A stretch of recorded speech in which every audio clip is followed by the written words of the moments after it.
District 9. Neil Blomkamp built one of the densest sci-fi worlds of the 2000s, and then walked away after one 90-minute mockumentary. District 9, directed by Blomkamp and produced by Peter Jackson, released in August 2009 on a $30 million budget. It earned over $210 million worldwide and pulled 4 Academy Award nominations, including Best Picture.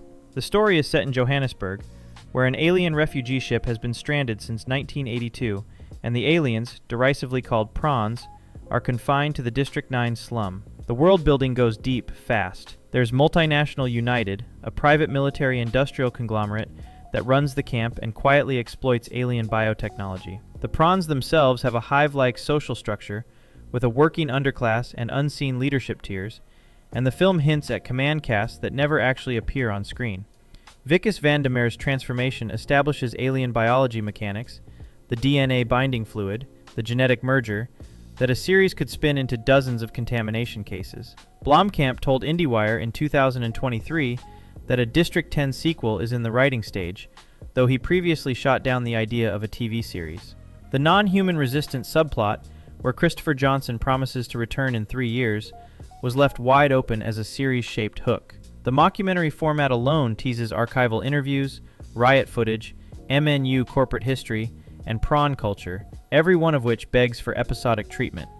The apartheid allegory adds thematic weight a series could explore across multiple decades and multiple points of view. It's a world that physically can't fit in one runtime. Edge of Tomorrow. Tom Cruise's underrated alien invasion film built a global war and then stopped just as the world got interesting. Released in June 2014 and directed by Doug Liman, Edge of Tomorrow is based on Hiroshi Sakurazaka's Japanese light novel, All You Need Is Kill. It earned around $370 million worldwide on a $178 million budget, which is healthy but not quite the runaway hit the world deserved. The Mimics, a hive-mind alien species controlled by an Omega, have overrun continental Europe by the time the film opens. The United Defense Force, a multinational army equipped with jacket exoskeletons, is the central military structure, and the time loop mechanic itself is biological. It comes from alpha mimic blood, which Major Cage absorbs during an early engagement. As of May 2026, the sequel, Live, Die, Repeat, and Repeat, is in active development, with Cruise and Lyman reportedly targeting a fall 2026 shoot, per reporting from World of Real and Geek Tyrant. Christopher McQuarrie wrote the script, and Emily Blunt confirmed her involvement back in 2023. The film established a planetary war with multiple fronts, exotic alien biology, and a time loop mechanic that could anchor an anthology series with different soldiers reliving different battles. A TV format would let the Mimic Invasion's first wave actually breathe. Looper. Rian Johnson's time travel mob thriller buried a second sci-fi premise inside its first one. Released in September 2012 and directed by Johnson, Looper starred Joseph Gordon-Levitt and Bruce Willis, and earned $176 million worldwide on a $30 million budget. The setting is a fractured 2044 America, where the wealthy class and the poor street class coexist with hoverbikes, silver bar currency, and a completely collapsed middle. Time travel exists only on the black market in 2074, and the mob uses it to dispose of bodies in the past, hiring loopers to execute targets the moment they arrive. That's the surface premise. Underneath sits a second world-building layer that the film barely opens. Roughly 10% of the population is mutating to develop telekinesis. The film presents it as a quirk, a parlor trick, but it points to a coming evolutionary shift the story never explores. The Rainmaker storyline, where one telekinetic child grows into a future crime lord, is left almost entirely off-screen. Johnson has confirmed no sequel is planned, and the property remains dormant. The dormant Rainmaker arc is one of the clearest examples of a sci-fi film leaving its biggest story untold. Either the looping criminal economy or the emerging telekinetic underclass alone could carry a series. Together, they're a multi-season pitch already written. Moon. Duncan Jones's debut runs the most damning corporate cover-up in modern sci-fi and never tells you what happened next. Released in July 2009 and starring Sam Rockwell, Moon centers on Serang Station, a Lunar Industries helium-3 mining facility on the far side of the moon. The film reveals a long-running clone protocol, where successive Sam Bell clones are activated for 3-year shifts and then quietly disposed of. The closing voiceover hints at a Senate hearing investigating Lunar's practices, and that's where the story ends. Jones has since confirmed a so-called Moon trilogy that includes Mute and a planned final entry, though that final piece will release as a graphic novel rather than a film. The courtroom hook, plus the clone protocol's implications, corporate liability, clone rights, helium-3 supply chains, is exactly the spine of a procedural. By the way, if you're enjoying this so far, I make videos like this all the time. A subscribe would really help out. Thanks. Annihilation.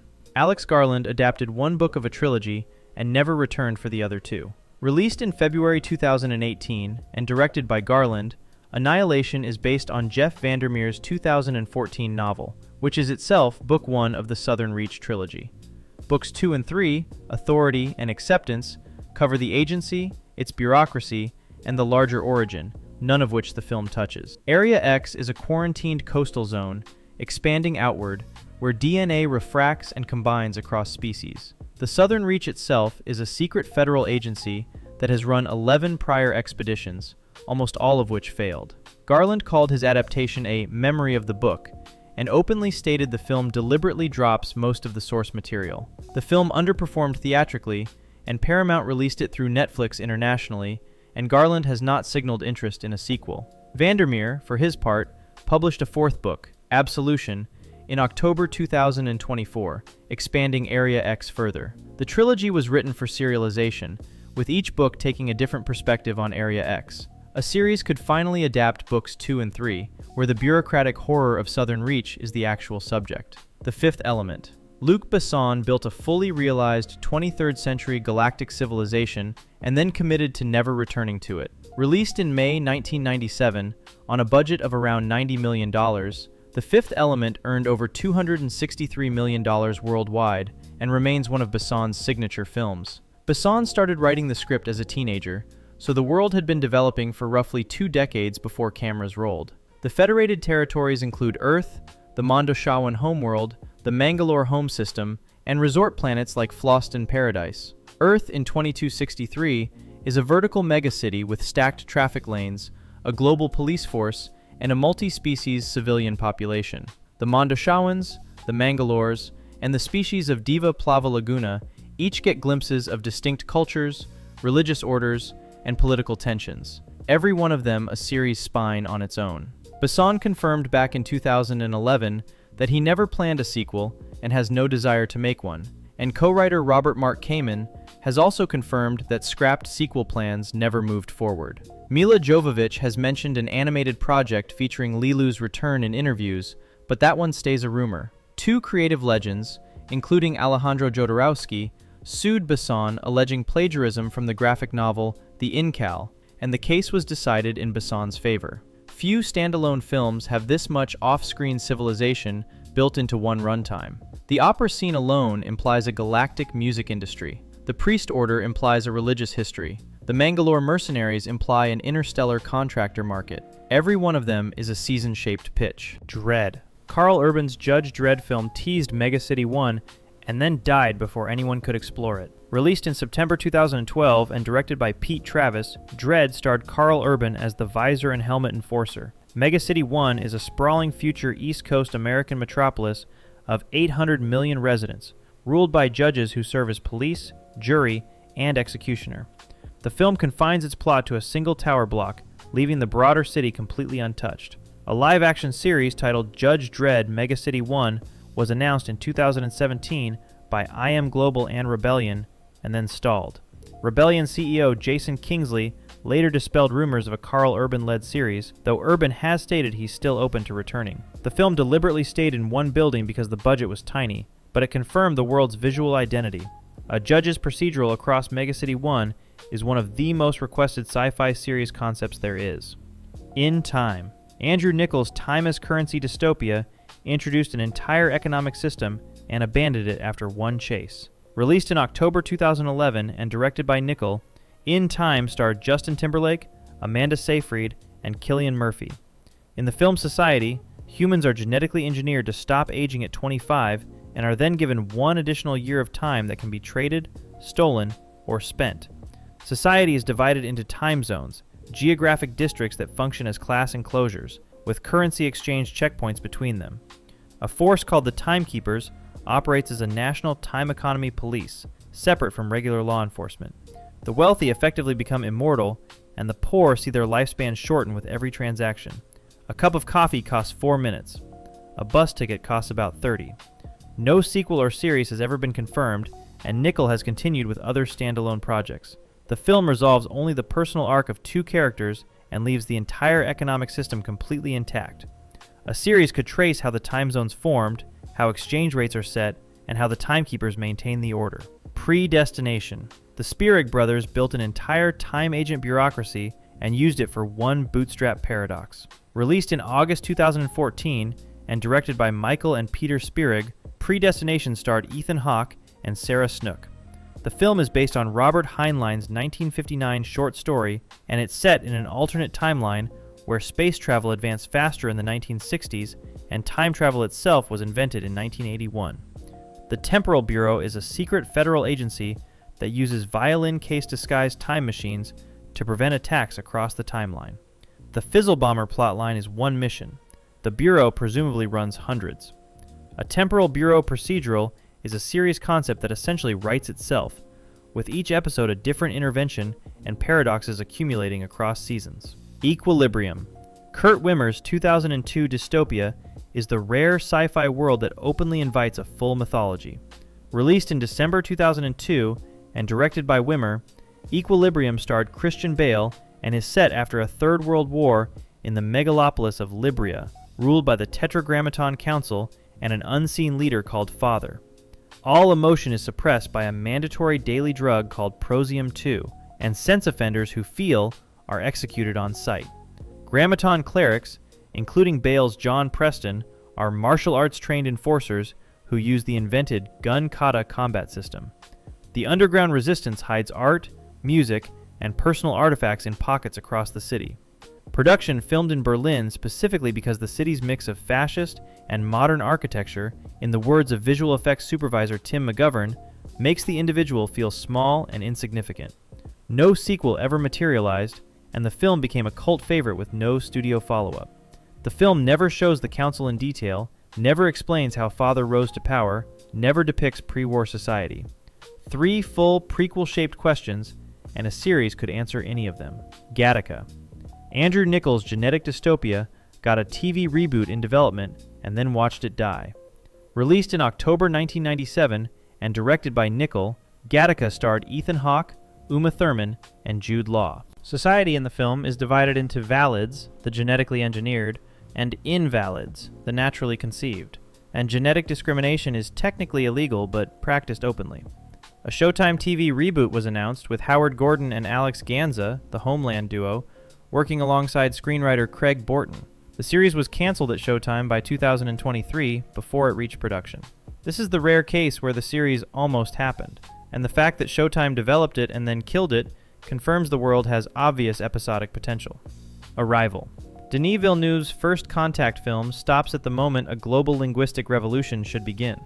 Released in November 2016 and directed by Villeneuve, Arrival is based on Ted Chiang's 1998 novella Story of Your Life, and earned over $203 million worldwide. 12 heptapod craft, called shells, appear simultaneously across the globe, and the U.S. military designates them looking-glass viewing devices in the source novella. The heptapods experience time non-linearly, and their written language, Heptapod B, transmits the ability when learned. The film ends as Louise Banks has acquired the language, and the world has stood down from the brink of war. But the aftermath, the actual cultural impact of non-linear cognition, is never shown. 12 countries, 12 teams, 12 translation efforts, and the film only follows the US site in real depth. Villeneuve has moved on to Dune, and Chiang has not pursued sequels to his novella. The series-shaped question is, what happens after non-linear time becomes a teachable skill? The film stops at the moment the experiment becomes a worldwide phenomenon, and a series could follow the second wave of learners across the 12 nations. Children of Men. Alfonso Cuarón built the most lived-in dystopia of the 2000s and refused to ever return to it. Released in September 2006 and directed by Cuarón, Children of Men starred Clive Owen, Julianne Moore, and Michael Caine. The film is set in 2027, 18 years into a global human infertility crisis, where no child has been born for 18 years at the moment the story opens. The United Kingdom is the last functioning state, and the rest of the world has collapsed into civil chaos. The Bexhill refugee camp on the south coast is a fully realized internment city, with its own economy, its own factions, and its own resistance cells. The Fishes, a militant pro-refugee group, are introduced and never fully explored. Their internal politics, their funding, their network across Europe, all of it sits off-screen. Project Human, the secret scientific effort to study Key's pregnancy, is name-checked once and never developed. The film's signature long-take cinematography from Emanuel Lubezki, the car ambush, the Bexhill battle, sets a world-building standard the format has rarely matched. Cuarón has publicly stated he has no interest in a sequel or prequel, and he's called the idea "not for me" in past interviews. The film was nominated for 3 Academy Awards, including Best Adapted Screenplay. Recent retrospectives in 2024 and 2025 have repeatedly cited the film as the dystopia that aged most accurately. This is the rarest combination there is. A fully realized world the creator will never expand, paired with thematic resonance that has only grown since release. A series could trace the infertility crisis from its onset, the global collapse outside the United Kingdom, or the post-Key future the film hints at but does not show. The Bexhill camp alone could anchor an entire season. If this was worth your time, consider subscribing to keep up with all future uploads. Thanks for watching.